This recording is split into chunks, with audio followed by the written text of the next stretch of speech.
Assalamualaikum warahmatullahi wabarakatuh. Anak-anak kembali lagi dan bertemu lagi di sesi pembelajaran matematika pada hari ini ya. Ibu tidak segan-segan mengingatkan kalian kembali untuk berdoa terlebih dahulu, kemudian mempersiapkan buku tulis, alat tulis dan juga buku paket kalian. Dan jangan lupa untuk mengisi absen melalui link yang telah Ibu berikan lewat WhatsApp group. Jadi hari ini kita akan membuka pembelajaran kita dengan mengucap basmalah Bismillahirrahmanirrahim. Hari ini kita akan membahas tentang contoh soal dan juga pembahasan serta penerapan bangun ruang sisi lengkung dalam kehidupan sehari-hari. Langsung saja masuk ke contoh soal. Jadi di sini itu ada sebuah tabung yang memiliki jari-jari 10 cm dan tinggi 20 cm. Tentukan luas permukaan tabung. Kita tahu sendiri bahwa luas permukaan tabung itu adalah 2 dikalikan pi dikalikan jari-jari, kemudian dikalikan lagi dalam kurung jari-jari ditambah dengan tinggi gitu ya.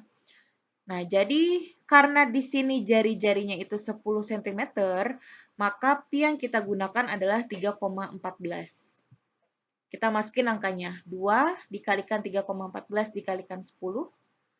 Nah, nanti hasilnya dikalikan lagi dengan R ditambah dengan T. Jari-jari ditambah dengan tinggi. R-nya berapa? 10 ditambah dengan T-nya berapa? T-nya 20 cm. Berarti didapat hasil 1884 cm pangkat 2. Perhatikan, kalau dia luas, maka pangkatnya itu adalah persegi. Ya. Kalau dia volume, maka pangkatnya itu adalah kubik atau pangkat 3. Itu bedanya antara luas dengan volume. Kemudian di sini ada contoh soal penerapan luas permukaan tabung. Di sini yang diketahui ya, ada pabrik yang memproduksi 10 batang paralon yang panjangnya per batang 4 meter ya. Dan diameternya 7 cm. Jadi antara satuan panjang meter dengan diameternya itu berbeda. Yang satu satuannya meter, yang satu lagi sentimeter gitu ya. Paralon tersebut terbuat dari PVC. Berapakah luas seluruh paralon yang diproduksi? Ya, kita lihat kalau paralon itu ya, paralon itu bentuknya itu hanya badan lengkungannya tabung saja. Nah, ini paralonnya kurang lebih seperti ini gitu ya. Berarti kan dia hanya bagian dari selimut tabungnya saja. Nah, jadi mainkan imajinasi kalian. Karena dia hanya bagian selimut tabung, maka untuk luas seluruh paralonnya itu didapat luas selimut tabung dikalikan dengan banyaknya paralon gitu ya. Jadi di sini luas selimut tabung kita ketahui sendiri adalah 2 dikalikan pi dikalikan jari-jari dikalikan dengan tinggi. Lalu banyaknya paralon itu ada 10.000.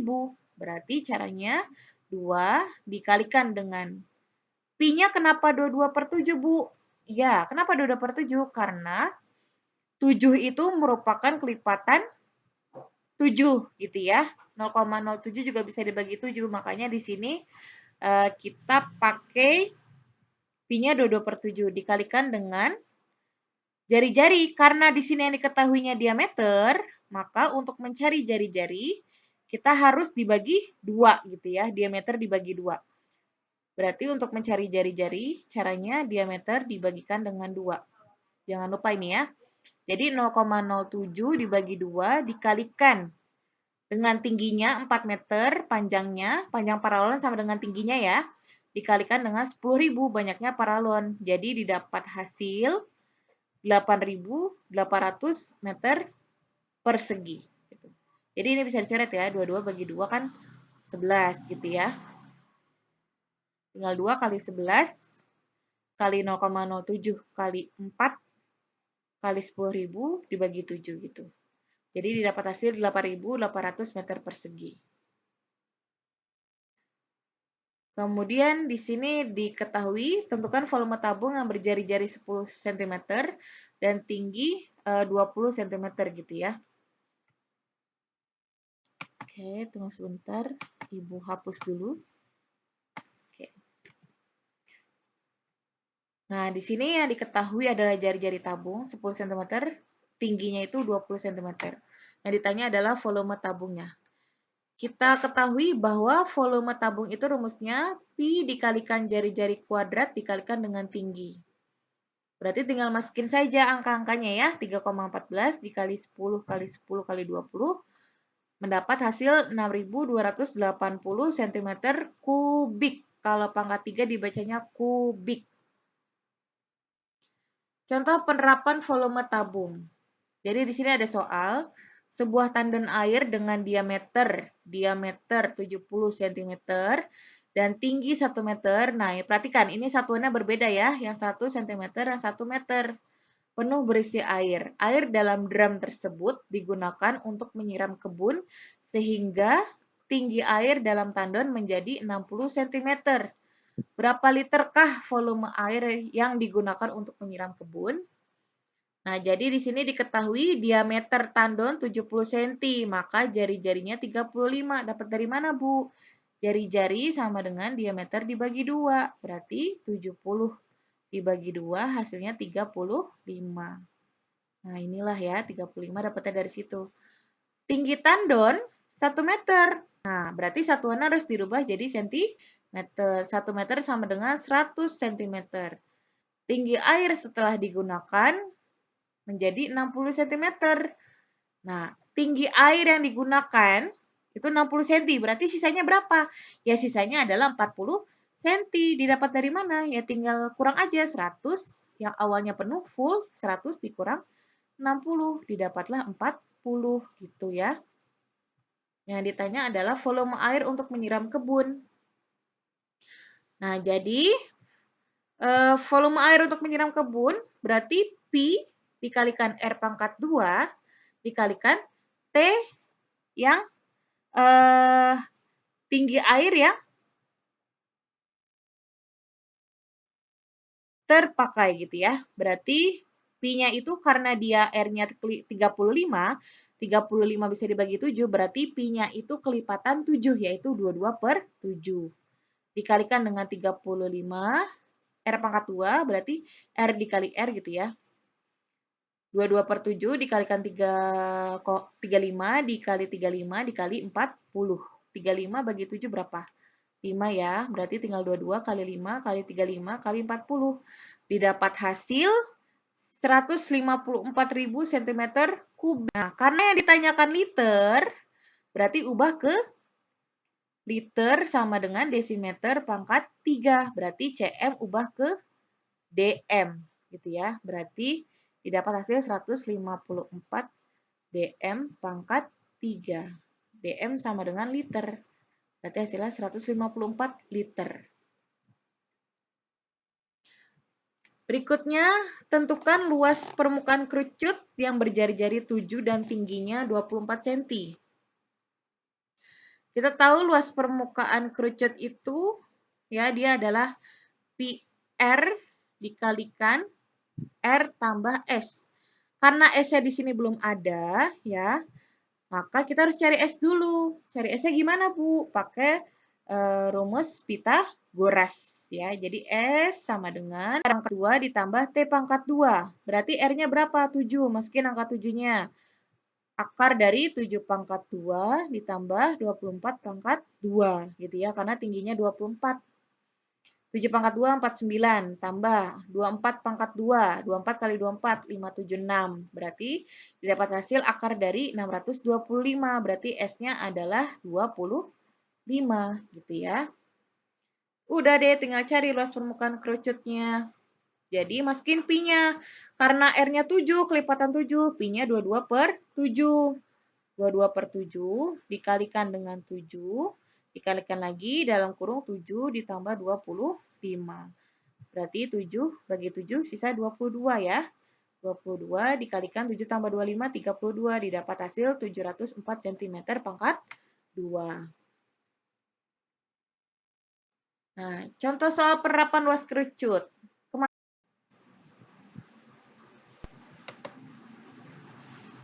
Jika di sini ada soal, ya, kemasan popcorn berbentuk selimut kerucut dengan diameter 14 cm, ya. Ingat di sini masih diameter ya, dan tinggi 24 cm. Tentukan luas kemasan popcorn tersebut. Kalau popcorn, ya, biasanya dia kemasannya itu hanya berbentuk seperti ini, ya. Nah, dia itu tidak ada lingkarannya, berarti yang digunakan hanyalah luas saja, selimut kerucut gitu ya. Nah, jadi karena diketahui diameternya 14, maka jari-jarinya 14 dibagi 2, didapat hasil 7 cm gitu ya. Tinggi kerucutnya 24. Nah, karena yang ditanya luas kemasan popcorn, artinya luas selimut kerucut, maka yang dipakai rumusnya adalah pi r s. Sedangkan di sini belum ada S-nya. Kita cari S-nya dulu ya. Maka si S rumusnya kayak tadi pakai Pythagoras. R pangkat 2 ditambah T pangkat 2 lalu diakarkan. Jadi akar dari 7 pangkat 2 tambah 24 pangkat 2, ya, berarti akar 49 tambah 576 didapat hasil akar 625 sama dengan 25. Berarti masukin ke rumus luas selimut kerucut. Luas selimut kerucut sama dengan luas kemasan popcorn. Jadi karena R-nya itu kelipatan 7, maka kita pakai pi-nya 22 per 7. Kali 7, kali jari-jari, kali S-nya 25. Ini S-nya ya. S-nya 5 cm. Berarti didapat hasil 550 cm persegi. Berikutnya, tentukan volume kerucut yang memiliki jari-jari 10 cm, jari-jari dan tinggi 24 cm. Kita ketahui bahwa volume kerucut adalah sepertiga pi r pangkat 2 kali T gitu ya. Nah, sepertiga pi r pangkat 2 kali T. Berarti tinggal masukin aja sepertiga. Karena R-nya itu bukan kelipatan 7, maka pi-nya 3,14.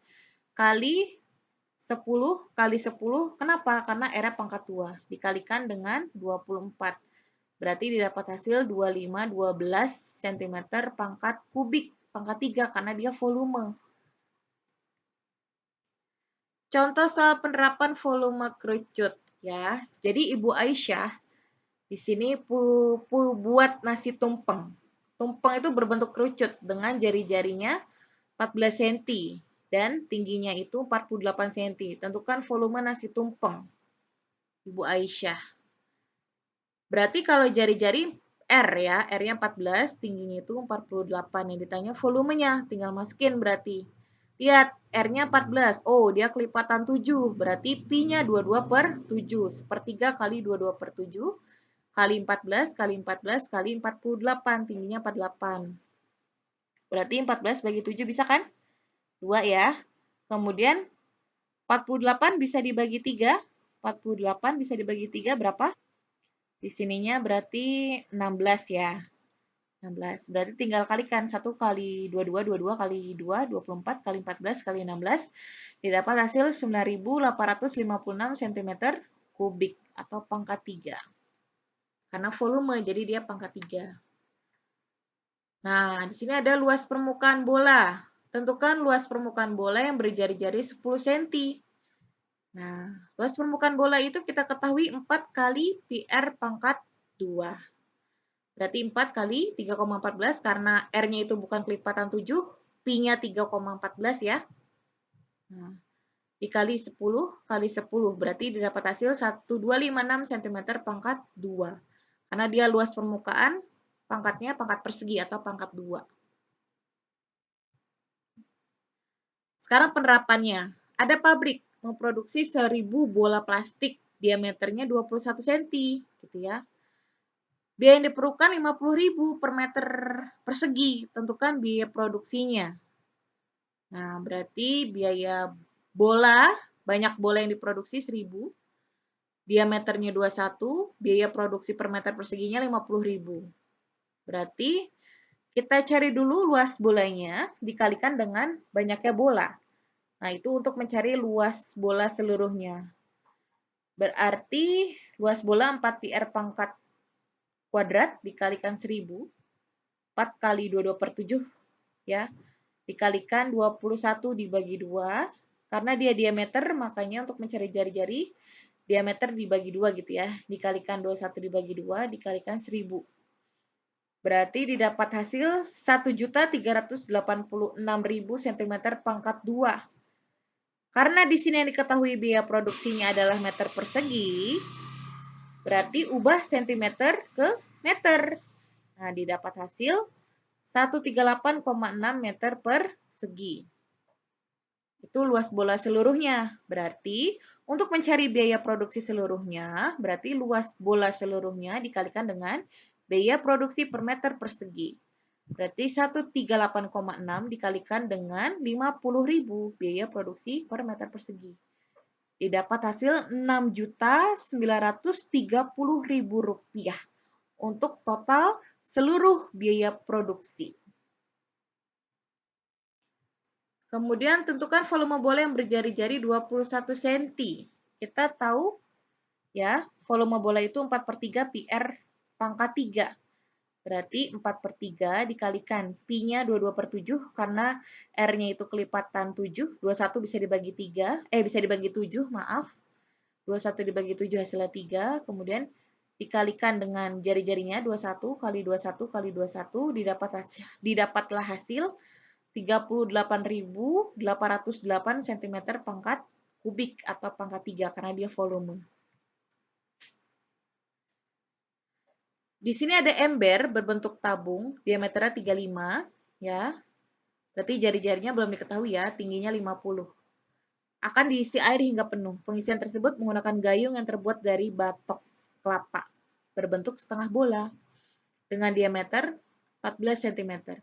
Berapa gayung yang diperlukan untuk menuangkan air ke dalam ember hingga penuh? Jadi diameter ember yang diketahui, tinggi embernya, diameter gayungnya. Berarti kita cari dulu volume embernya. Ember itu berbentuk apa? Ya, ember itu berbentuk tabung. Berarti pakai volume tabung, pi r kuadrat T.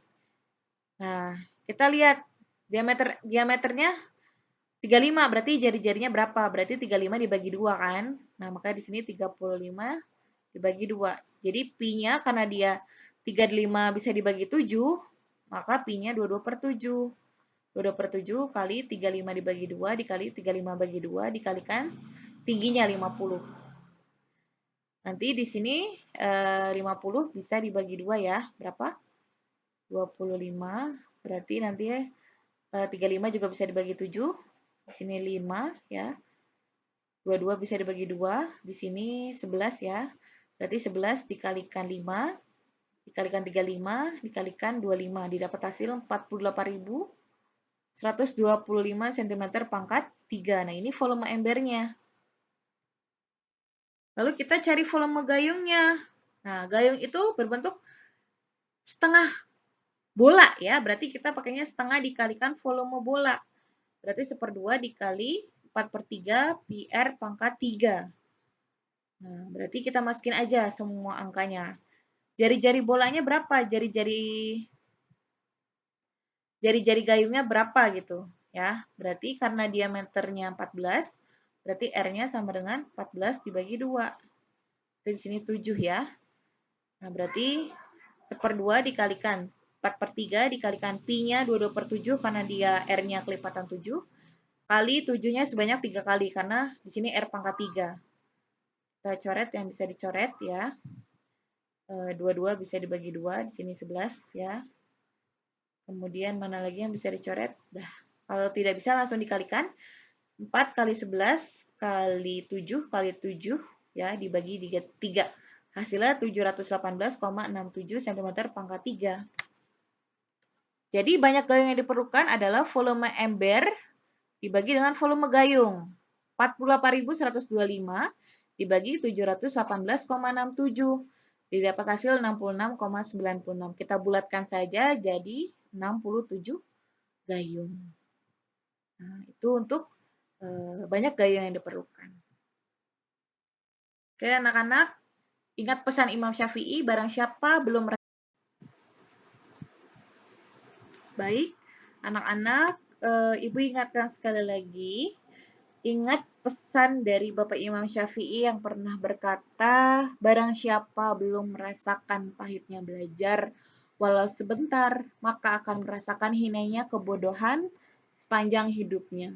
Jadi, kata-kata beliau patut kita sematkan dalam hati dan juga pikiran kita bahwa tidak ada yang ingin bodoh di dunia ini. Setiap orang pasti ingin ilmunya bisa bermanfaat bagi orang banyak. Maka dari itu kita harus bisa memanfaatkan nikmat dan kebaikan yang telah Allah berikan kepada kita semua, ya. Oke, tetap semangat untuk semuanya. Ibu mohon maaf apabila banyak kekurangan dan gangguan dalam video ini. Terus berlatih ya, insya Allah minggu depan kita akan melaksanakan kuis. Dan ingat, sebentar lagi kalian akan menempuh ujian. Sering buka buku lagi dari semester 1, dari kelas 7, kelas 8 itu dibuka-buka lagi bukunya. Karena nanti materi ujian juga banyak yang berasal dari kelas 7, kelas 8, dan juga kelas 9. Baik, untuk sesi hari ini Ibu akhiri dengan mengucap hamdalah. Alhamdulillahirabbil alamin, wabillahi taufiq wal hidayah. Wassalamualaikum warahmatullahi wabarakatuh. Dadah.